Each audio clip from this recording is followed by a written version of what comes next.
Así que yo les doy la bienvenida. Me gustaría que Arturo nos dé la reflexión de seguridad antes de partir. ¿Se escucha? Sí, ahí está, gracias. Vale, Julio, gracias. Oye, bueno, antes que todo, agradecer a José Ignacio y a toda la gente que nos está acompañando. Y como decía Julio, queríamos partir con una reflexión de seguridad bastante breve y bien puntual, que en este caso va orientada a las etapas finales de los proyectos, de la ejecución de los proyectos. eh, ¿Se escucha cortado? ¿Alguien puso ahí que se escucha cortado o no o se escucha bien? Sí, pero yo te ¿Escucha escucho Yo bien? bien, escucho Arturo, sí. perfecto. Ya, Dale nomás. súper, Perfecto, súper. Arturo. A lo que me refería es que hay momentos en las etapas finales de los proyectos, yo lo oriento un poco a la ejecución de proyectos de energía, pero en realidad aplica para todos los tipos de construcción y obras de ampliación, eh, que es cuando termina la puesta en servicio, ¿ya? ¿Y a qué me refiero? Cuando termina la puesta en servicio, en este caso, por ejemplo, de una subestación eléctrica, podría producirse un cierto relajo en los equipos de trabajo de cara a la seguridad, incluso en obras complementarias que podrían tomarse como obras de menor importancia, ¿ya? ¿Y a qué me refiero? Muchas veces cuando ya las subestaciones entran en servicio, quedan pendientes, por ejemplo, obras de mejoramiento de caminos, cercos perimetrales y obras de ese tipo, y si nuestros equipos llegan a un estado de relajo, que es lo que nadie quiere, ¿cierto? Podrían producirse accidentes bastante evitables, como por ejemplo que un trabajador solamente por el hecho de hacer una faena de corte de fierro se pueda pasar a llevar un dedo, qué sé yo. Y la verdad es que ese tipo de cosas ocurre mucho en estas etapas finales de proyecto por este cierto relajo que podría producirse. Entonces, mi llamado un poco y la reflexión va orientada a que la seguridad la mantengamos hasta el día que nos vayamos todos para la casa, ¿ya? Para que lleguemos bien a nuestra casa, por supuesto, y que nunca se relativice, ¿ya? No creo que sea correcto que el foco en seguridad se acabe cuando la parte fundamental del proyecto se concrete, que es la puesta en servicio, sino que lo mantengamos hasta el final de los días en los cuales estemos en obra, ¿ya? Y no solamente orientado a lo que les comenté de un posible accidente, por ejemplo, en una mano, sino que puede ser incluso hasta el cuidado de la piel, el bloqueador solar, la hidratación. Son cosas que, sobre todo ahora que vamos a entrar en época de verano, no podemos descuidar hasta el último día que nos vayamos hacia nuestros hogares, ¿ya? Así que la reflexión va un poco por ese lado, cuidémonos hasta el último día, no dejemos de prestar atención a todos los factores que podrían implicar un riesgo de accidente. Y el objetivo es que estemos todos sanos, ¿ah? Y que lleguemos bien, que los proyectos son exitosos no solamente cumpliendo en corto plazo y calidad, ¿cierto? Sino que la seguridad es lo primero en todo sentido. Así que eso es lo que les quería comentar a modo de reflexión. Así que adelante nomás, Julio. Muchas gracias. En todo no hay que relajarse, la verdad que la seguridad hay que mantenerla constantemente hasta el final. Gracias por la reflexión que nos has traído, Arturo. Pero antes de darle el paso a nuestro invitado, lo voy a presentar. José Ignacio Escobar es ingeniero civil de Industria de la Pontificia Universidad Católica de Chile y magíster en Regulación Económica de la Universidad Adolfo Ibáñez.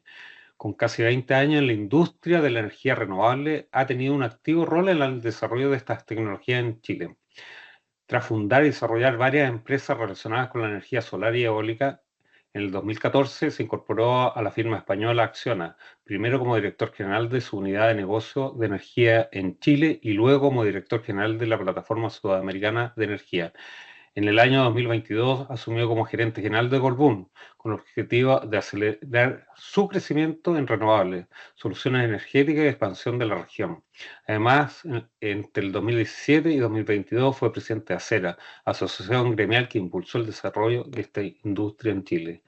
José Ignacio, muy bienvenido y nuevamente muchas gracias. Yo quiero destacar tu buena disposición porque esta fue una conversación que tuvimos en un evento que tiene Colbún y yo quiero destacar esta buena disposición que tiene José Ignacio. Así que, y tiene que ver con los liderazgos, el liderazgo que vas mostrando. Pero antes de hacerte preguntas técnicas, yo sé que eres un buen deportista. Los deportes a mí me encantan. A mí me encantan los deportes, sobre todo hoy día la bicicleta, y que nos desafían. ¿Cómo el deporte o esa energía que uno tiene en el deporte lo lleva a un líder a hacer cosas? ¿O qué parte de del deporte a ti te motiva para poder hacer cosas en el ámbito laboral? Bueno, primero que nada, buenos días, Julio. Gracias por la invitación ahí también a Ana, vieja querida conocida amiga.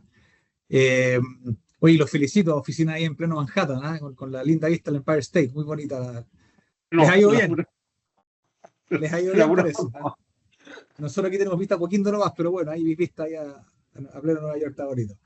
Eh, Oye, no, y respecto a la disposición, mira, yo creo que un poco lo mismo. Yo creo que el deporte te enseña cosas que van mucho más allá de la parte estrictamente deportiva. Eh, y la verdad es que si uno empieza a mirar distintos aspectos de tu vida profesional, personal, familiar, uno va encontrando como de alguna forma hilos conductores de muchas temáticas que fueron aprendidas en la cancha. Y la verdad es que te podría hablar todo el día del deporte. La verdad es que el amor al deporte está metido en el ADN. A los que son deportistas y no están escuchando lo entenderán, pero va desde un buen estado físico. La verdad es que finalmente uno es una maquinita, ¿cierto? Y esa maquinita tiene que funcionar bien 24/7 durante muchos años. Y esa maquinita, sobre todo en los momentos de mayor presión, de mayor estrés, cuando realmente se pone a prueba. ¿Ah? Y es ahí donde el estado físico y el sentirse sano, ¿cierto? Pucha, desde cosas como te permite dormir bien, te permite estar más energizado, te permite estar con la mente más despejada. Cuando uno está concentrado en un deporte y uno está con la mente fija en una tarea, es casi un estado de meditación. ¿Ah? No sé a los que les pasa, cuando uno está absolutamente enfocado en el deporte que esté haciendo, es como que de repente por ese rato, los 60 o 90 minutos, lo que uno esté, es como que se olvidaron todos los problemas, es maravilloso. ¿Ah? Es una muy buena forma de despejar la mente, ¿ah? Y enfocarla en una cosa. Eh, y por el lado más psicológico, está todo lo que es el esfuerzo, el trabajo en equipo, el no bajar los brazos, eh, en caerse y levantarse. Yo además que sobre todo hacía deportes de contacto, pucha, que te golpeen 20 veces y levantarse 20 veces, es como que suena la vida misma, ¿no? Entonces sí, además del amor al deporte, porque es muy entretenido hacerlo, la verdad es que te prepara de una forma distinta a la vida y a todos los problemas que uno va enfrentando día a día, porque son tantos. Hay que siempre enfrentarlos con buena cara y como tú bien dijiste, con buena predisposición. Si los problemas son problemas en la medida que uno los vea como un problema, está todo en la cabeza. Absolutamente, es lo que logramos ver. Pero con esto, muchas gracias, ¿eh? Comparto la visión, digamos. A mí me pasa con los porrazos en bicicleta, digamos, lo único que logro ver si están mis huesos puestos, digamos, perfecto, aunque haya un poco de sangre, y le damos también, pues, y tiene que ver con esa disposición de vida que uno lo va atesorando de alguna forma. ¿Eh? Pero quería resaltar desde ahí a tu liderazgo y que tiene que ver con lo que ha hecho Colbún. Fíjate, Colbún venía haciendo cosas muy tradicionales hasta una cierta cantidad de años y no deja de ser interesante cómo es capaz de renovarse y seguir de alguna forma en esta renovación en un éxito constante, que no está exento a dificultades por cambios regulatorios, cambios de leyes, que se va moviendo. ¿Cómo se logra esos cambios culturales de alguna forma en Colbún? A ver, un poquito parecido a lo que estábamos hablando recién de cómo lograr un equipo que quizá en algún momento no ganaba nada y que de repente empieza a ganar y empieza a cambiar la actitud. Eh, Primero, con la confianza, yo diría, y la seguridad de que está la materia prima. ¿Eh? Y cuando me refiero a la materia prima, me refiero primero que nada a las personas. Yo cuando llegué a Colbún, lo primero que hice fue tratar de conocer a la gente con quien iba a tener que relacionarme 10, 12, 14 horas diarias, conocer a la gente en terreno. Antes de partir de la oficina, partía a las plantas. eh, y me di cuenta que teníamos una capacidad, un conocimiento, una disposición, una energía, unas ganas de hacer cosas que la verdad es que vibraba, se sentía. ¿Eh? Justamente lo que tú dices de un poco darnos a conocer más al mundo, darnos a conocer más a nuestros clientes, y eso está. Entonces, dado que tú tenías lo más importante que es la gente, ¿cierto?, motivada para hacer cosas y para hacer cosas distintas, yo siento que mi llegada fue simplemente un engranaje más en una maquinita que ya venía avanzando en esa dirección, ¿no? Y simplemente lo que uno hace es tratar de identificar esas teclas que hay que ir tocando para ir generando esa sensación de trabajo en equipo, esa sensación de que todos somos parte de algo superior a nosotros mismos, de que la pega en Colbún es más que pega, es realmente una, no sé, ahí la Fran y la Virgen que están conectadas nos podrán decir, pero aquí se siente que la gente hace más que la pega. Aquí estamos haciendo un cambio profundo en la sociedad, en las industrias, en la visión de la sociedad, de la importancia de la energía en nuestras vidas y en nuestro trabajo y en la industria. Eh, y no sé, yo sentía que era como una especie como un cascarón que estaba ahí, pero que era llegar y pegarle, como cuando uno abre un huevo duro que le saca la cáscara y como que se va abriendo sola. Eh, Esa fue como la sensación que me dio, de que bastaba un pequeño impulso, una pequeña mirada distinta, generar un pequeño fiato de equipo, y las cosas fueron dando solas. No, no me siento ni con el talento, ni con la inteligencia, ni con la capacidad suficiente de transformar una compañía del tamaño y del peso específico y de la inercia de Colbún por empuje propio.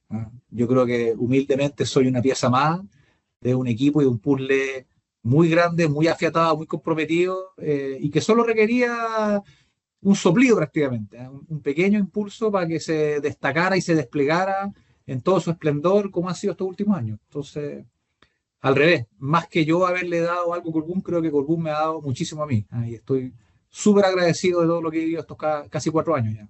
O casi 5, casi 4. 4, 4, 4. Oye, pasa rápido el tiempo también. Pasa rápido, sí.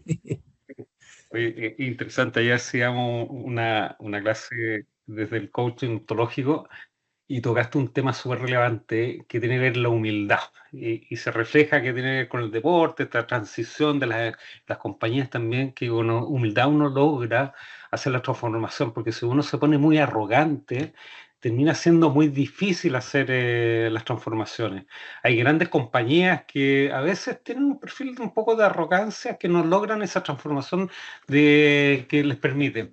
Lo quería destacar porque trajiste un buen tema, digamos, que también uno podría estarlo desarrollando largamente. Pero en esta transición, yo aquí me empiezo a conectar con Colbún porque en algún minuto fue interesante porque me conecté con ustedes con lo que era Econer, lo que era Eficity de alguna forma, que pasó a ser parte de ustedes. Nosotros dejamos de estar en el año 2015 y en esa mirada transformacional, digamos, también hay una mirada también de tecnología, hay una mirada distinta a este mundo. No sé cómo están viendo la tecnología también. Es que, a ver, parte de al final todo es un continuo, y parte de esta mirada quizás distinta, de abrirse al mundo, implicaba también abrirse a lo que nuestros clientes nos estaban tratando de decir.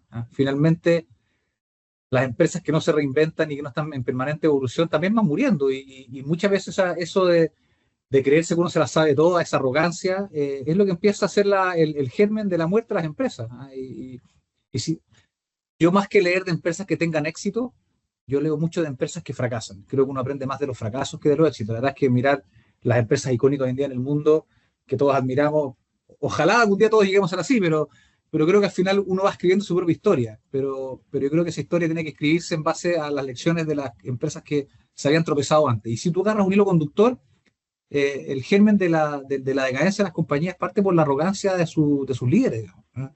Que se creen mejores que el resto, mejores que la competencia, que saben más, que tienen todo resuelto. Chuta, y yo creo que todo lo contrario. Yo creo que efectivamente el tener esa mirada humilde, pero consciente también de tus talentos y tus capacidades, y ponerlas al servicio de tus clientes, te empiezas a dar cuenta que se generan conversaciones muy distintas. Y nosotros también hemos iniciado hace muchos años atrás, sobre todo con la revolución energética de las renovables y qué sé yo, en la cual me tocó participar muy de cerca, de que había que ser muy consciente de que esta transición energética y que toda esta revolución tecnológica tuviera sentido para quienes realmente importan, que son los que finalmente consumen nuestro producto. A veces uno se enamora de la tecnología y se enamora de lo que está haciendo, pero te empiezas a olvidar un poquito de para quién lo estás haciendo, ¿cierto? Eh, y muchas veces pasaba con las compañías que han muerto en el mundo y con compañías icónicas, que claro, súper enfocadas y obsesionadas con su tecnología, que era la mejor, y se olvidaron la pregunta básica, bueno, pero al cliente le sirve esto, le gusta, lo aprecia, le genera valor. Y en esa conversación con los clientes nos dimos cuenta de que en realidad hoy en día para el mundo, esta segregación entre empresas eléctricas, empresas de oil and gas, empresas de GLP, empresas de eficiencia energética, el cliente quiere resolver sus problemas energéticos. Que esa energía venga en forma de electrones, o venga en forma de calor, o venga en forma de transporte, es un detalle. Los clientes quieren resolver sus problemas energéticos porque son complejos, porque son cambiantes, porque las tecnologías evolucionan, y finalmente lo que los clientes y lo que la sociedad y lo que la gente en las casas quiere es tener energía que sea más segura, menos contaminante y más barata. Y esos son los tres mandamientos que nunca tenemos que olvidar, que son los que deben guiar todo lo que hacemos. ¿Ah? Y si tomamos solamente el tema ambiental, que es súper importante, los clientes están súper conscientes de la importancia de contaminar menos, reducir sus emisiones, reducir su huella, etcétera, etcétera, etcétera, pero no lo pueden hacer a costa de tener energía más insegura, que se les corte o que sea excesivamente cara. ¿Ah? Y si uno mira nuestras propias vidas, es lo mismo. Todos queremos auto eléctrico. Sería, bueno, o sea, que hay ya harta gente conectada, pero es bastante absurdo pensar que alguien no estaría dispuesto a cambiarse de un vehículo a combustión a un vehículo eléctrico. Es más rápido, tiene más torque, mete menos ruido, o sea, las tiene todas. Y me gustaría preguntar a la gente que está conectada, que deben ser cuántas, 100 personas o 80 personas, ¿cuánta gente tiene vehículo eléctrico? Yo te aseguro que menos del 10%. A ver, veamos si sale alguien. ¿Ah? ¿Ah? A ver, está Yo bueno tengo la auto pregunta. eléctrico hace 6 años, cuando eran unas cuestiones que andaban apenas, pero ahí estábamos. Ahí estábamos. Eh, la gente, ¿por qué no se cambia a vehículo eléctrico? Esa es la gran pregunta. ¿Ah? Y ese es el tipo de preguntas que hay que hacer a los clientes. Usted, señor cliente, ¿por qué no está consumiendo más energía renovable? ¿O por qué no está instalando más sistemas de eficiencia energética? ¿O por qué no está instalando más autogeneración? Y te empiezan a decir sus dolores. ¿Ah? Y tú te das cuenta que todos queremos ir hacia ese destino, pero el camino hacia ese destino es el importante. No es el objetivo final. El objetivo final va a ser el resultado del mejor esfuerzo que hagamos todos como sociedad para poder tener un planeta más sostenible, más seguro, más resiliente, etcétera, etcétera, etcétera.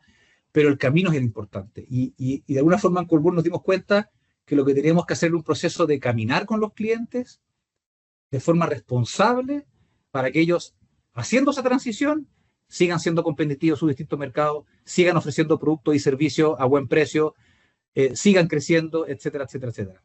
Y eso tiene como conclusión que nosotros nos dimos vuelta y dijimos, bueno, ¿qué tenemos que hacer en Colbún para ofrecer eso? Y ahí es donde entramos a ofrecer servicios de soluciones energéticas, sistemas de autogeneración, seguir desarrollando proyectos de gran escala, energías renovables, pero siempre con una mirada sistémica, con una mirada de estabilidad 24/7. Y por eso que ahí, como hace mucho tiempo, con la gente de la FRA, la Virgen, la gente de comunicación y todo, tratamos de acuñar esta mirada de transición energética responsable. ¿Ah? Porque mi sensación, y te lo digo desde muy adentro, es que de repente nos empezamos a obsesionar con descarbonizar por reducir emisiones, para cumplir con lo que diga la ONU, como que nos empezamos a olvidar de nuestro objeto más importante, que es el cliente, que es la sociedad, que es los dolores que tenemos acá, y nos quedamos mucho como en las cosas medias rimbombantes, y nos olvidamos de lo esencial. Y ahí es donde hemos metido el foco estos últimos años. Oye, No sé si se entiende un poco. se entiende. Yo quiero reforzar de alguna forma que me ha tocado ver, bueno, me toca ver desde la Cámara Chilena de la Construcción varios trabajos también. Y efectivamente tú tienes razón con respecto a la tecnología. Cuando yo le llamo a esa tecnología, cuando se ve desde el ombligo, no de la necesidad del cliente, claro, tiene una tendencia básicamente a no tener éxitos, digamos. Y uno tiene que entender muy bien lo que necesita el cliente para que esto resulte. Y hemos visto cuántos no éxitos han estado detrás de esto. Hay una pregunta más técnica para ti por acá, y esta sí que lo voy a leer. Para el óptimo uso de energía solar durante el día, sabemos que existen dos métodos. ¿Cuál de estos dos crees que son los más viables? ¿Los BESS o las centrales de bombeo? Esa pregunta viene con... Esa pregunta la hizo la Fran, ahí se está riendo sola. No, pero debe coincidir con ella, no es de ella. No, a ver, mira. Yo le voy a echar la culpa, yo no sé si aquí está Cristian Valenzuela, él me pidió que le hiciera. Vamos a tratar de mantener la consistencia de lo que estamos diciendo. Para contextualizar, y no sé cuántos de aquí conocen bien el sistema eléctrico, pero Chile hoy en día consume, todos números redondeados para hacerlo fácil, 10.000 megas de demanda eléctrica. 10.000 megawatts que se consumen de potencia. Chile hoy en día, con todo este desarrollo fantástico que hemos tenido en energía renovable en los últimos 5 años, en realidad los últimos 10, pero muy acelerado los últimos 5, hoy en día tenemos 40.000 megas de potencia. 40.000 megas de capacidad de generación para 10.000 megas de consumo. 4-1. ¿Ah? Y además, esos 40.000 megas, en una parte importante, se producen en ciertas horas del día, que en otras no, y en ciertos lugares del país. Por tanto, uno diría, chuta, si tengo 4 veces la capacidad de generación que mi consumo, la energía debería sobrar, podría estar, pero así, desbordada de energía. Sí, pero en ciertos lugares. Entonces, por ejemplo, de esos 40.000 megas, 13.000 son energía solar. Y esa energía solar se produce la mayor parte en el norte, de Santiago al norte, y en las horas solares, entre las 10 de la mañana y las 6 de la tarde, ¿cierto? Por lo tanto, todos los días, durante el día, prácticamente el 100% de la demanda del país se podría eventualmente suministrar solamente con energía solar. Entonces, eso genera un problema porque no tenemos la capacidad de llevar esa energía a todos los lugares de Chile. Entonces, por lo tanto, para poder hacer una distribución uniforme de esa energía, desde Arica a Chiloé, porque de ahí para el sur está desconectado, ¿cierto? Otro sistema, tenemos que esa energía hacer 2 cosas. Primero, poder transportarla en su gran mayoría, ¿cierto? Y la que no se pueda transportar, la guardo y la despacho en otras horas donde no tenga energía. Y ahí es donde van a jugar las baterías. Para resolver el problema del transporte, yo también tengo varias decisiones que tomar como sociedad. Yo podría dimensionar el sistema de transmisión y distribución chilena para cubrir el pic de generación, ¿cierto? Que sería equivalente a decir, si yo quiero tener una carretera de Santiago a Viña, voy a ver cuántas pistas construyo para dimensionarla para el 24 de diciembre, cuando todos van a pasar las fiestas de Navidad o para un fin de semana largo. Habría que hacer, no sé, unas 8 pistas por lado, 10 pistas por lado, ¿cierto? Estamos dispuestos como sociedad a pagar una autopista Santiago-Viña de 10 pistas por lado, que probablemente el peaje nos iría a costar unas 30 lucas en vez de las 5 que cuesta ahora. Es una pregunta. ¿Sí? En transmisión y distribución es lo mismo. Si nosotros queremos ser capaces de transmitir toda la energía renovable que se genera en la hora que se genere a lo largo y ancho de Chile, tendríamos que probablemente triplicar o cuadruplicar la capacidad de transmisión. Oye, fantástico, infraestructura por todos lados de transmisión, última tecnología. Significaría que el costo de transmisión que pagamos todos los chilenos y chilenas se triplicaría o cuadruplicaría. ¿Cierto? Es un camino. Que es un camino más largo y tortuoso, porque tenemos que sacar los permisos de todas esas líneas. Entonces, el otro camino, que es el dado que tenemos cierta infraestructura, ¿por qué no la utilizamos de la mejor forma posible? Cuando yo voy a Viña, un miércoles a las 11 de la noche, ¿alguien tiene problema de tráfico? Obviamente no. Vais soplado. Ya. Uno sale acá a la autopista y llegáis literalmente al Congreso del Paraíso o a Aguasanta o a Vía Las Palmas, uno llega en una hora, no está en Viña.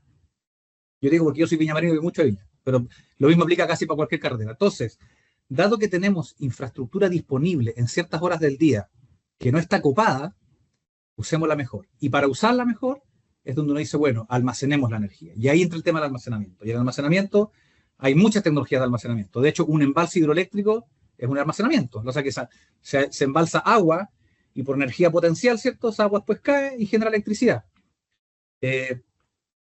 Están los pump storage, que también tú lo mencionaste, que son las centrales de bombeo, que es exactamente lo mismo. Yo tengo agua en un reservorio alto y cuando lo hago caer y genero electricidad, en vez de devolver esa agua al río, lo que hago es que la guardo en un segundo embalse que está abajo y queda el agua abajo. Y después en las horas que tengo energía muy barata, por ejemplo en las horas del sol, ¿cierto? Que hay energía abundante, esa agua la bombeo hacia arriba y la vuelvo a subir. Y la voy subiendo y bajando durante el día. Y otra forma es el almacenamiento en baterías, que puede ser baterías de litio, baterías de sodio, hay un montón de tecnologías de batería. que te permiten almacenar energía, pero en periodos más cortos. No es un gran embalse, sino que son baterías que te permiten guardar la energía 1 hora, 2 horas, 4 horas más o menos. Entonces yo voy combinando estas distintas fuentes de almacenamiento para poder aprovechar al máximo la infraestructura de transporte que tengo disponible para justamente en esas horas, un día a semana, a las 11 de la noche, donde no hay nadie, usar esa energía. Entonces, por ejemplo, durante el día, la energía solar del norte llega toda a Santiago y se distribuye de Santiago al sur por las redes que existen, y en las noches, parte de esa energía que la tengo guardada también la podría estar distribuyendo. Entonces, sí voy jugando con la energía de mejor forma. Entonces, ¿cuál es la mejor tecnología? La respuesta es depende. Depende de cuánta energía quiero embalsar, por cuánto tiempo, en qué punto del país, o sea, cuál es el servicio que tiene que usar esa energía. Yo creo personalmente que en Chile tienen que entrar todas las tecnologías. Chile requiere tener baterías de litio y ya se están construyendo casi 6.000 megas de baterías de litio en distintos puntos del país. Nosotros estamos construyendo dos sistemas grandes, uno en Arica y uno en Diego Almagro, y también requiere almacenamiento a largo plazo. Porque, por ejemplo, en invierno, que hay un 30% menos de radiación, ahí podemos quedarnos cortos. Entonces ahí conviene tener de alguna forma embalses en el norte. Ya tenemos embalses de agua en el sur, que son súper importantes para la estabilidad del suministro, y también deberíamos tener de alguna forma embalses artificiales en el norte que te permitan jugar con el agua. Así que hay espacio para todas las tecnologías de almacenamiento. Estaba acordando de esto, te voy a dar la permisología con esto, pero no puedo dejar de pensarse 20, 30 años, cómo ha cambiado el país en esta mirada que trae y está concentrado en el norte, con las energías, las plantas desalinizadoras. En algún minuto en el sur se planteaba hacer una carretera de un gran tubo que llevara el agua hacia el norte. Era un pensamiento. Y cómo estos 30 años, ya no me acuerdo cuánto, nos da vuelta. Es el norte el que nos termina abasteciendo el sur. Muy interesante lo que ha pasado. Ya vamos a hablar de ese futuro, si es que logramos verlo al Oye, final, digamos. todo se puede hacer. Se puede hacer una Mm. carretera hídrica que recoja toda o una parte importante del agua del sur, de los deshielos, que vaya, porque creo que era por la precordillera. Había una precordillera y hay otra que era como por. Está bien, pero alguien le puso número a eso. Tener una carretera de más de 1.000 kilómetros de largo para canalizar agua y llevarla al norte y después producirla con hidroelectricidad, ¿cierto? O para consumo humano, más o menos te aumentaría en 10 veces el costo de esa agua. 10 veces. Nuevamente, estamos como sociedad, están nuestros clientes, están las casas preparadas para pagar 10 veces más, no el doble, 10 veces más por esa energía. Obvio que no, obvio que no. Hay una pregunta ahí que hace Jorge respecto a la energía del mar. Fantástico, tenemos la undimotriz y la mareomotriz, que es una energía de las olas y otra energía de las mareas. Espectacular, yo he estado en proyectos de energía mareomotriz en Escocia, hay unos en Australia, hay unos que se han desarrollado en Estados Unidos, son todos todavía prototipos. La energía que producen esas fuentes hoy en día cuesta más o menos $500 el megawatt hora. La energía que se produce con la energía fotovoltaica o la energía eólica o con batería cuesta más o menos 50. Entonces la pregunta es nuevamente la misma. ¿Están nuestros clientes dispuestos a pagar $500 por megawatt hora por energía undimotriz o mareomotriz? Si la respuesta es sí, no hay problema. Pero no lo quieren pagar. ¿Estamos dispuestos a pagar el triple por un auto eléctrico que su versión hoy en día de combustión? Muchos clientes están así que no. Entonces, hay que ir colocando las mejores tecnologías posibles, que tengan el mejor costo posible, que tengan la menor contaminación posible y que sean lo más seguras posible para el beneficio de los clientes. Y no al revés. ¿Me fijas? Dificultad que muchas veces nosotros, bueno, Arturo está liderando una parte, digamos, por el lado de nosotros en el proyecto Quemar los Aguirre. Fuimos afortunados de ser adjudicados una parte, pero ha traído consecuencias de una permisología súper compleja. Entonces, claro, uno puede hablar de carretera, si son 10 pistas, a lo mejor si uno ya tiene la dificultad para hacer 2 o 3 o una, con todo esto tema de la permisología, de alguna forma. ¿Cómo logras verlo tú o qué crees que deberíamos abordar un modelo distinto para implementar esto? ¿Podríamos moldear algo distinto? Totalmente. Yo creo que, y de hecho yo creo que hay, desde el mundo político, ¿cierto? Que les cuesta ponerse de acuerdo. Yo diría que si hay un tema transversal que va desde la extrema izquierda a la extrema derecha, es que necesitamos urgente resolver el tema de la obtención de permiso. Eh, Chile tiene uno de los sistemas más complejos, más engorrosos y sobre todo más inciertos del mundo en tema de permisos, porque no, no tenemos que tener miedo de tener altos estándares. Chile tiene estándares altísimos. O sea, si tú agarras casi cualquier restricción medioambiental, emisiones, ruido, material particulado, lo que sea, generalmente cuando los legisladores legislan o cuando la autoridad saca sus famosas guías de evaluación, va a tomar el estándar alemán, el estándar norteamericano, algunas cosas, el estándar suizo. O sea, de verdad tenemos un estándar que ya lo quisiera cualquier país, muy bueno. Y eso no es el problema no son los estándares, porque mucha gente confunde, hay que acelerar la permisología rebajando los estándares. Eso es un craso error.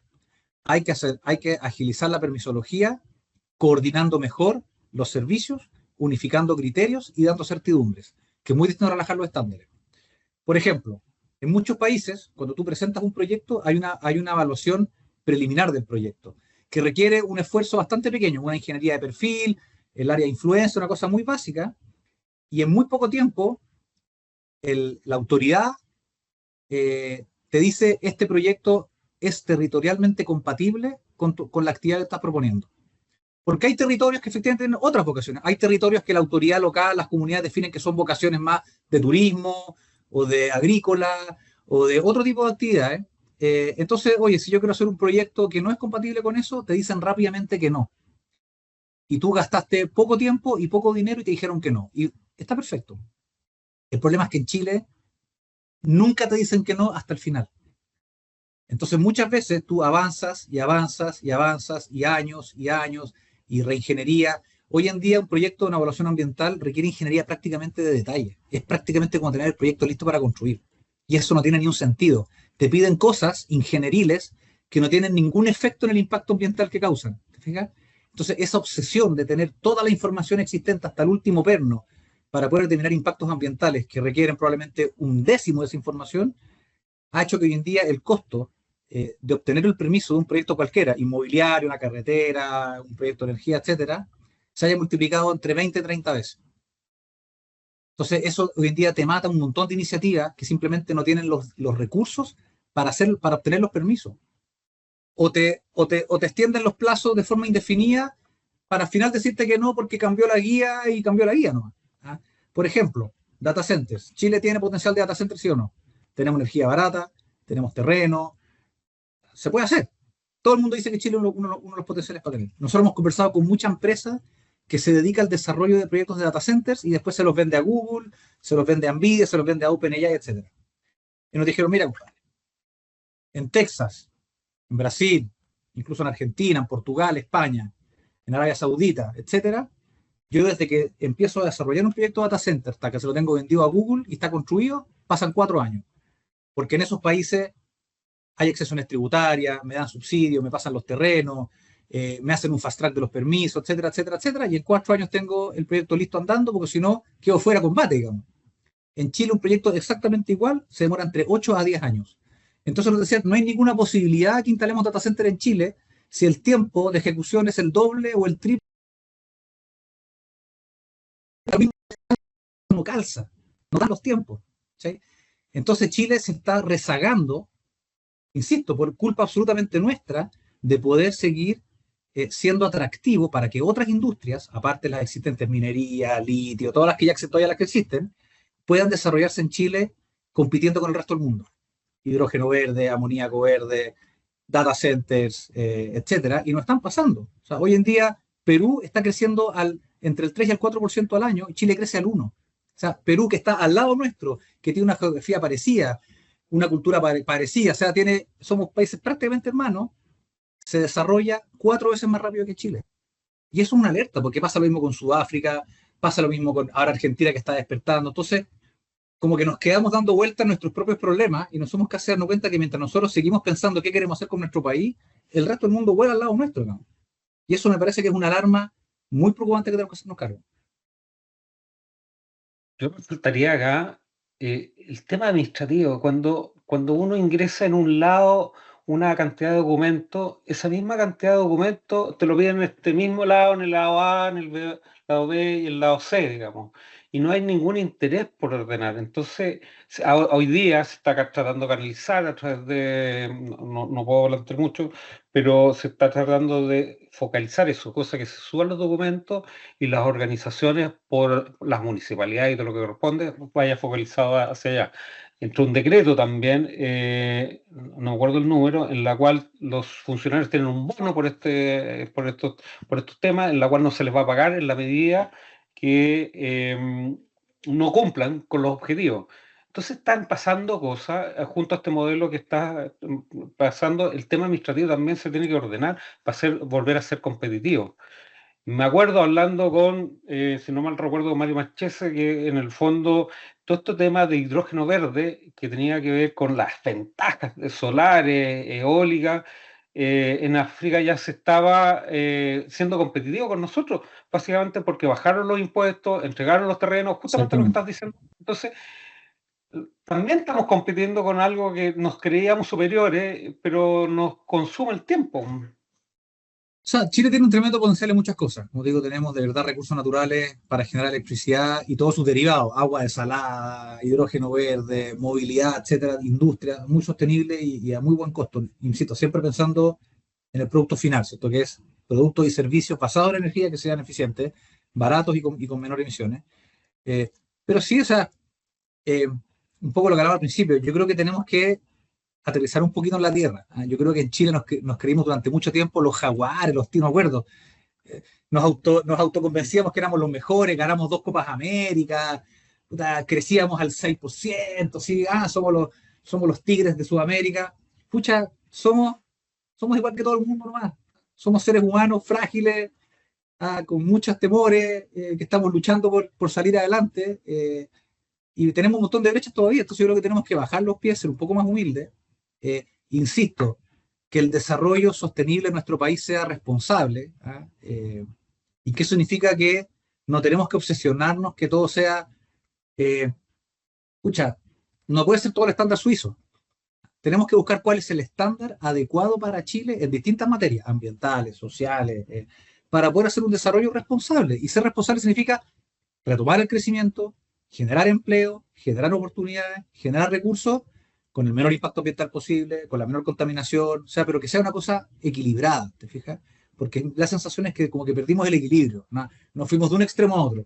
Y está pasando mucho en la polarización del mundo, digamos, o sea, como que hoy día los gobiernos son o de extrema izquierda o de extrema derecha, o las cosas se hacen completamente o full medioambientalista o full contaminantes. Como que, ¿en qué momento perdimos como la sensatez de hacer las cosas con sentido común? Y lo que tenemos que toda la gente que estamos trabajando, que estamos esforzándonos por de verdad sacar adelante nuestro país y a nuestra familia, tenemos que retomar el sentido común. Y el sentido común significa hacer las cosas bien, hacer las cosas con responsabilidad, hacer las cosas con honestidad, ¿cachai? Y escucharnos unos a otros. Escuchar lo que quiere la sociedad, pero también escuchar lo que quiere el cliente, también escuchar lo que quiere la comunidad. Y en el 90% de los casos se llegan a acuerdos. Si es que, a pesar de toda esta maraña de permisología y todos los problemas que estamos hablando, igual los proyectos se hacen. Igual el sector eléctrico ha sido capaz de ser líder mundial, pero por masacre en casi todas las tecnologías. Igual la industria del cobre sigue creciendo. O sea, igual miro el vaso medio lleno. Yo creo que a pesar de la polarización política, a pesar de los problemas de tecnología, a pesar de 2 procesos constitucionales fallidos, a pesar de, Chile sigue de pie. Y como Chile sigue de pie, lo que tenemos que hacer, todo lo que estamos conversando, es mirar para adelante, meter la energía, dejar de pelear, dejar de polarizarnos y sacar adelante los proyectos, sacar adelante la creación de empleo, sacar adelante el desarrollo de las comunidades más rezagadas. Y eso se hace con sentido común y con sentido de responsabilidad. ¿Ah? Eh, no hay una fórmula mágica, esto va a ser una pega bien, bien, bien fuerte. Yo creo que la generación de jóvenes de esta generación y de la que viene, de alguna forma van a ser los que van a tener que ponerle el hombro a esto. Esta cosa no pasa en un par de años, como que hubo un par de generaciones que agarraron como el vuelito del crecimiento que tuvo Chile medio explosivo. Ahora como que cierto, llevamos unos años estancados, y la pregunta es, bueno, estando ya en este proceso de estancamiento que ya lleva, no sé, 10, 12, 15 años, ¿cómo salimos para adelante, digamos? Estamos en la trampa al ingreso medio, y la trampa al ingreso medio fue un fenómeno social y cultural que lo vivió Irlanda, Singapur, Corea del Sur, un montón de países que quedaron ahí también unos años como medios, como que hacían para salir para superar la pobreza, y salieron adelante, digamos. Bueno, hoy en día somos el Irlanda de los años 80, somos el Corea del Sur de los... Y la pregunta es, ¿qué hacemos como chilenos y chilenas para romper la trampa del ingreso medio, retomar el crecimiento, retomar el desarrollo, siempre en equilibrio con la sociedad y en equilibrio con el medio ambiente? Y se puede. Soy un optimista por naturaleza. Me lo ha regalado el deporte como... Y Oye, los partidos se ganan en el minuto 91, así que a eso iba, ¿eh? Y esto ¿cuánta traer historia hay de triunfos, pero a última hora y a puro esfuerzo? ¿No? Pues así es la vida. bueno, a la pobre sub-17 le empataron al último minuto y quedaron fuera todos con el 4 puntos en el fútbol. Sí, también pues... ¿Te acordáis de una Champions del Bayern contra no me acuerdo quién, que iban perdiendo creo que 4-1 y que dieron vuelta a la final, o 3-1 y dieron vuelta a la final 4-3 en el minuto como 97? sí, sí. Y así hay ejemplos gigantescos en el rugby, voy a decir también. Entonces, Bueno, eso, ahí acá está. Bayern contra el Manchester. Eso oye, fue impresionante. aquí se me va a salir algo más local, una final de una copa de fútbol que un equipo se sentía ganador y el otro equipo azul lo dio vuelta también. Entonces, también hay Oye, cosas... mira hay temas- Coquimbo, mira el ejemplo de Coquimbo Unido. bien, Coquimbo Unido, un equipo que nadie da por nada, 15 fechas invicto. Entonces, seamos el Coquimbo, retomemos la bueno, humildad y muy retomemos bueno. como enfocar la tarea. Seamos el Coquimbo de la economía, ¿sabes? Y como te estaba explicando, y aquí nos conectamos con el futuro, fíjate, y tiene que ver con el hidrógeno verde que de repente puede que resulte, puede que no resulte, digamos, pero las proyecciones que hay de trabajo son entre 40.000, 100.000 personas, si es que esto camina bien, pensemos que va a caminar correctamente el año 2029, podría haber un pic no menor, digamos, en el futuro, lo cual nos mete en una problemática. Yo diría que al final nos va a meter en una problemática de recursos humanos, pero es el mejor de los escenarios y para eso uno se tiene que ir preparando también. Estos jóvenes que hablabas tú, que tiene que ver también con las capacidades técnicas que uno tiene que ir preparando como educación en el país. Entonces, este futuro del hidrógeno verde nos trae nuevos desafíos al mundo de la energía, que puede competir con la minería, que sea gran consumidor de recursos. No sé cómo lo estás viendo el futuro. Te voy a dar otro dato. Este año en la CIA aparecen 31.000 millones de dólares, si no mal recuerdo, con respecto solamente al ingreso, pero en energía como mercado. No quiere decir que se vaya a aprobar todo, digamos, o se va a aprobar con mucho tiempo, pero sigue siendo un mercado súper atractivo. Inversionistas que están disponibles, ¿cómo se llama?, a apostar por la energía. Entonces, es mucho más que la minería, es mucho más que otros mercados. Entonces, ¿cómo se va viendo este futuro, José Ignacio? Yo creo que un poco lo hemos comentado. Yo creo que en la medida que nos pongamos las pilas todos y todas, ¿ah? Desde el mundo político, social, empresarial, académico, todo, de que tenemos que romper esta especie de letargo que llevamos ya bastante largo y que trasciende mucho más a un gobierno, ¿no? Por eso que yo hablo absolutamente de una cosa mucho más de Estado que de gobierno. Eh, Poniéndonos de acuerdo en eso relativamente rápido, buscando cuáles son las ventajas competitivas que tiene nuestro país para desarrollar, digo, distintas industrias basadas en energías renovables.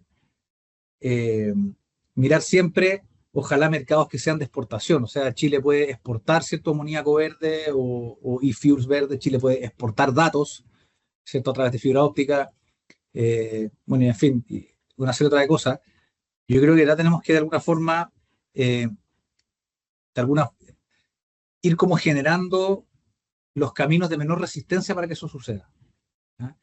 Y es difícil como hacer esa mirada como de planificación centralizada de nosotros decidir qué es lo que tiene que pasar de acá al 2030. Yo creo que los que mejores pueden decidir eso son los emprendedores y los clientes. ¿Ah? Y simplemente uno dar una respuesta a eso. ¿Ah? Los emprendedores por el lado de la innovación, por el lado de generar nuevas tecnologías, de hacer cosas disruptivas, y los clientes por el lado de ir tirándose el carro, ¿cierto?, de qué es lo que necesitan en su respectiva industria. Si eso tiene como resultado de que el mundo del hidrógeno verde se va a desarrollar porque va a aparecer un mercado exportador, fantástico, que así sea, digamos. Si eso tiene como resultado de que Chile va a ser una potencia mundial en data centers de hyperscaling para entrenamiento de IA, fantástico. No, o sea, no les quepa la menor duda de que las iniciativas, los proyectos, las inversiones, los emprendedores, la tecnología va a estar. Pero que se desarrolle de forma espontánea, y lo que tenemos que hacer, todos los que estamos metidos en esto, ¿cierto? Para apoyar desde distintos ángulos, es generar, como te digo, esos caminos de menor resistencia para que las cosas avancen, porque lo que tenemos que entender es que la innovación, el capital, las iniciativas y los proyectos son apolíticos y son ageográficos. Van donde se pueden hacer las cosas mejor y más rápido. En un mundo globalizado, las soluciones son globalizadas. ¿Ah? Chile no tiene ninguna ventaja competitiva respecto al resto del mundo en todos esos mercados. Solamente tenemos ventaja competitiva respecto a nuestros recursos naturales, porque el cobre no está en todos lados, el litio no está en todos lados, entonces ahí podemos hacer cosas, pero soluciones de más valor agregado se pueden hacer en cualquier lado del mundo. ¿Ah? Entonces yo creo que tenemos que, o seguimos siendo un país netamente extractor de materias primas, digamos, porque las tenemos hasta que se agoten, o de verdad le damos una vuelta de tuerca y generamos condiciones para que otras industrias y otras tecnologías se desarrollen. Pero para que esa segunda patita se desarrolle, tenemos que entender de que competimos contra el mundo, no competimos solamente con Chile o con Sudamérica, competimos contra el mundo. Y ahí yo creo que hay todavía un cambio de switch importante que tenemos que hacer, porque reitero, o sea, nuestra principal preocupación es que para generar más empleo, para reducir la pobreza, para reducir el desempleo, tenemos que dar más oportunidades. Y el problema es que esas oportunidades se están dando en otros países, no se están dando acá. Entonces ahí hay una mirada que tenemos que entender, y no sacamos solamente con cerrar, digamos, cerrarnos y tratar de, por decirlo así, sacarle más jugo a la fruta actualmente, a lo que tenemos. ¿No? Tenemos que generar más capacidades, tenemos que generar más oportunidades, porque el potencial es gigantesco. Entonces esa es la manera que tenemos que tener. ¿Te muteaste, Julio? Mutearon o Ahí sí, ahí sí. también esta mirada a futuro, del apagón a la acción. ¿Cuáles son las grandes conclusiones que se pudo haber logrado en ese evento que hizo Colbún? Si pudieras ver un resumen de ello. Mira, yo creo que en el voce lo que tratamos de instaurar, un poco, insisto, y sorry la data que vaya siempre por la misma línea, pero de poner las bases de lo que significa esta transición energética responsable. La transición energética nos ha traído grandes beneficios, ¿cierto? Número uno, energía solar del mundo. Número uno, energía en baterías del mundo. Uno de los países con las matrices más limpias del mundo, etcétera, etcétera, etcétera.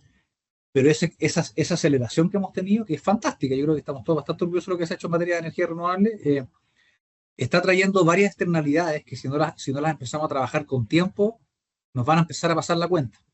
El apagón de febrero fue una señal de eso. ¿Ah? Nuestra sensación es que todas estas bondades que el sector de generación eléctrica ha sido capaz de poner al servicio de la sociedad no están llegando al cliente final. La energía para el cliente final, para las casas, para las pymes, para las industrias, no es ni más barata ni más segura. Es más limpia, pero no es más barata ni más segura. Entonces, tenemos que entender profundamente qué está pasando, que el producto final que le llega a la gente en su casa no cumple con los tres principios que te dije y que hemos repetido todo el día, toda esta mañana. Energía más barata, más segura y sin duda más limpia. El tercero está súper bien cumplido. Las emisiones de Chile han bajado un 60% en 10 años. Nuevamente récord mundial de reducción de emisiones. Y van a seguir bajando ya con la capacidad instalada. Entonces tenemos que trabajar qué está pasando a nivel regulatorio, a nivel técnico, etcétera, que la energía no está llegando ni más barata ni más segura a la gente. La luz se corta más que antes y es más cara que antes. Y hay temas de reforma a la distribución que hay que hacer urgente, hay que revisar la institucionalidad, hay que revisar justamente qué pasa con la infraestructura de transmisión para que se utilice más durante el día y noche, con las bases de licitación. Hay un montón de detallitos, aquí no hay una bala de plata, para que la energía cumpla con esas tres características, digamos. Y es un poco lo que tratamos de hablar en el Voces con Energía. Cómo partimos con una revisión institucional profunda para adecuar el marco regulatorio, técnico y normativo a esta transición energética extremadamente acelerada que hemos tenido los últimos 10 años. Porque seguimos operando con las reglas viejas para las tecnologías nuevas. Esto es exactamente lo mismo. Chile tiene los niveles de penetración más alta del mundo en celulares y en banda ancha, ¿cierto? Bueno, eso no fue casualidad. Eso es gracias a que la legislación se adecuó a las nuevas tecnologías. Porque hoy en día el sector eléctrico es como que tuviéramos todos estos aparatos maravillosos, pero todavía la ley fuera la ley que aplicaba a la telefonía fija. ¿Te fijas?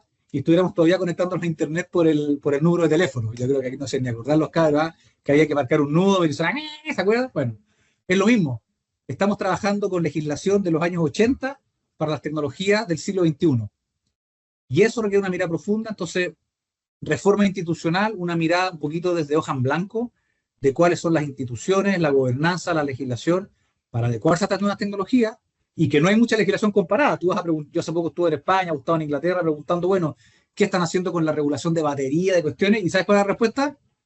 Díganme ustedes. Porque usted en Chile es mucho más adelante que nosotros, así que, ¿para qué? Imagínate, movilidad. Chile es el país con más buses eléctricos per cápita del mundo. Lo mismo, oye, díganos ustedes cómo están resolviendo los temas de los centros de carga. Entonces, bueno, vamos a tener que inventar regulación para el futuro. Y eso me parece espectacular. O sea, desde la mente y talento chileno, vamos a ser capaces de diseñar las instituciones, los marcos regulatorios y la normativa del futuro del mundo, tal como se hizo en los años 80 con la regulación eléctrica. Me parece espectacular.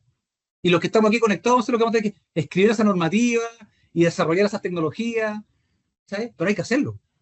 No hay que sentarse, echarse para atrás, esperar a que todo se nos desmorone. Y ese es un poco el mensaje del proceso con energía, el sentido de urgencia, que tenemos que partir ya con las modificaciones institucionales para garantizar que esta transición energética responsable tenga como objetivo central los clientes y los consumidores de energía. Y no al revés. Voy a leer algunas preguntas, voy a retroceder aquí. Me puedo conectar con... aquí hay. En su opinión personal, ¿es posible que en algún momento tener generación nuclear en Chile?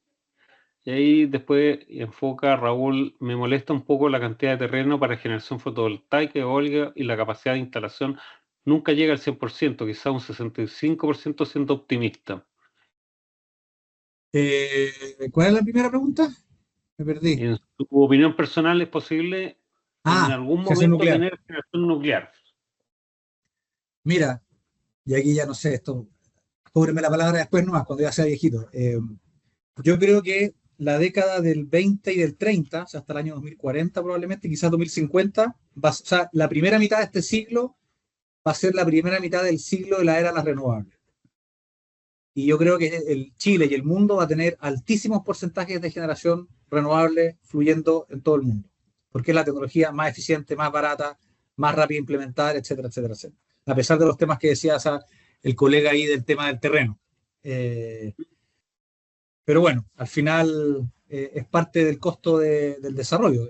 Si uno compara la cantidad de hectáreas que utiliza una planta eólica o solar versus, por ejemplo, todo lo que requiere una planta térmica, que no solamente es la planta, sé que uno se confunde que las hectáreas utilizadas por una planta no son solamente la planta de generación, es en el caso de una planta que requiere un puerto para traer materiales, es el terreno del puerto, las hectáreas de concesión marítima, los caminos de acceso, entonces uno empieza a sumar hartas hectáreas que quedan como de alguna forma inutilizadas. Entonces, yo tengo ahí mis serias dudas respecto al vis a vis de todas las tecnologías respecto a las tareas utilizadas.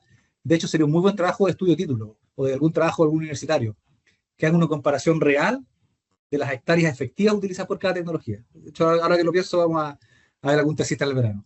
Pero respecto al tema de la nuclear, viendo lo que está pasando con los SMRs, que son los Small and Medium Reactors, en fisión nuclear, y viendo lo que está pasando con las tecnologías de desarrollo de fusión nuclear, los tokamak, lo que está haciendo Japón, lo que está haciendo el ITER en Europa y lo que está haciendo el Departamento de Energía de Estados Unidos, mi sensación es que la siguiente revolución va a volver a ser nuclear. O sea, vamos a pasar por una era renovable y vamos a volver probablemente, insisto, no sé si será la segunda mitad de este siglo o quizá ya para el siglo XXII, pero yo creo que va a haber una revitalización de las tecnologías nucleares. Yo creo que de fusión, pero quizás alguna de fisión de pequeña escala. Y yo creo que de alguna forma el game over de esto va a ser nuclear, porque en el fondo, si logramos desarrollar tecnologías que imiten la fuerza de las estrellas, porque un reactor de fusión nuclear es una estrella finalmente, es un sol, estamos llegando a lo que el mismo universo nos ha determinado que es la mayor fuente energética del universo, que son los soles. y yo creo que no somos tan capaces de ir más allá de lo que el mismo universo nos enseña. Entonces, si logramos domesticar la tecnología de la fusión nuclear, donde ya hay señales bien interesantes, ya existen experimentos de fusión nuclear con energía positiva, o sea, que produce más energía que la que consumen, porque no olvidemos que un reactor de fusión requiere mucha energía para aislar el campo magnético de la fusión misma, porque si no, quema todo alrededor. Yo no puedo hacer fusión nuclear en un reactor tocando algo, porque es tanto el calor que derrite todo. Entonces la fusión se hace en un campo magnético y ese campo magnético requiere mucha energía para funcionar. Y eso ya se logra con energía positiva. Entonces, eh, yo creo que sí, yo creo que lo van a ver quizás nuestros nietos o bisnietos, pero cuando logremos domesticar la fusión nuclear, ¿qué va a pasar? Probablemente la energía sea un commodity completamente estandarizado en todo el globo y nos va a permitir una cosa muy importante que no nos permite ninguna otra tecnología. La fusión nuclear nos va a permitir la carrera espacial, pues la carrera espacial de verdad, no llegar a Marte. Porque el gran problema que hoy en día tienen los cohetes es el combustible. Y la gracia con la fusión nuclear, vamos a con una cantidad de combustible muy pequeñito, lograr altísimas velocidades de las naves y altísimas distancias. Entonces ahí quizá ya podremos soñar en incluso exploraciones espaciales fuera del sistema solar. Pero va a ser que esperar a la fusión nuclear. No sé si me fui muy en volá, pero por ahí va la cosa, yo creo. Qué buena respuesta. Gracias. Ahí Miguel Entonces, dice, uff, no sé si uff por la pelada de cable, uff por lo que se nos viene. Oye, bueno, estamos llegando al final. Acá dice, muy buen café, sin duda uno de los mejores que he asistido. Muchas gracias. El cliente primero, estoy totalmente de acuerdo, gracias Jorge. Revisemos la ley Net Billing. El espíritu de esa ley era muy buena, pero parece que se Solo quedó que en el el espíritu espíritu. lo puse. Mm. Ah, gracias, don Ignacio. Excelente invitado. Bien, pues extraordinario, José Luis Meol. Siempre uno se queda con gusto a poco en estas conversaciones, pero bueno, eso es lo bueno. Y un poco para respetar el espacio, sabemos que estás muy ocupado. Te queremos agradecer, Jorge, esta intensidad, este liderazgo. José. Me dijiste Jorge. José, Me dijiste Jorge. perdón, se me fue, es que estaba leyendo acá. Perdón. José, este liderazgo, esta fuerza, esta conexión con el deporte, nos trajiste demasiadas cosas, pues. Y te lo queremos agradecer.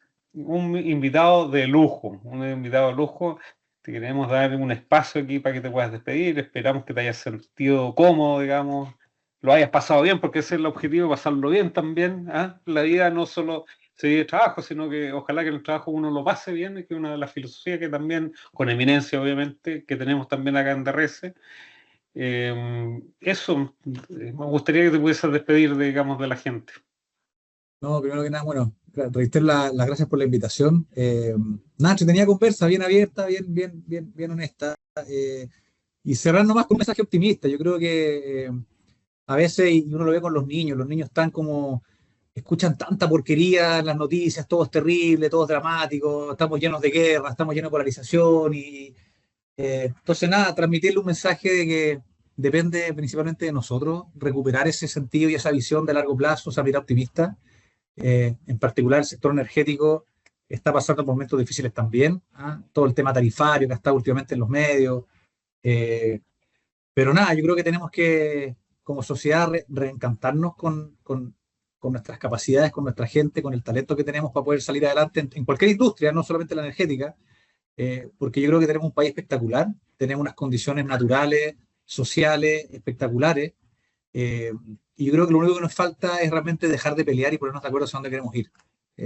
Y como que yo lo veo muy claro. Así que yo lo veo muy claro. Yo creo que no es tan difícil darnos cuenta cuáles son los 4 o 5 temas que realmente tenemos que ponernos de acuerdo para que las cosas avancen. eh, y como que de alguna forma cerrar los ojos y darle con todo, así igual que los partidos. Cuando realmente estáis 20 puntos abajo, te quedan 15 minutos, es el momento de apretarse y ir para adelante, y dejar de dar vuelta en círculo, que qué pasó, que el pasado, o sea, el pasado pisado, la historia ya está escrita y solamente tenemos la capacidad de escribir la historia que viene para adelante. Empezar a pensar de que el pasado era peor o que el mejor, y que olvidémonos del pasado, compadre, olvidémonos del pasado, juntemos las manos y avancemos para adelante.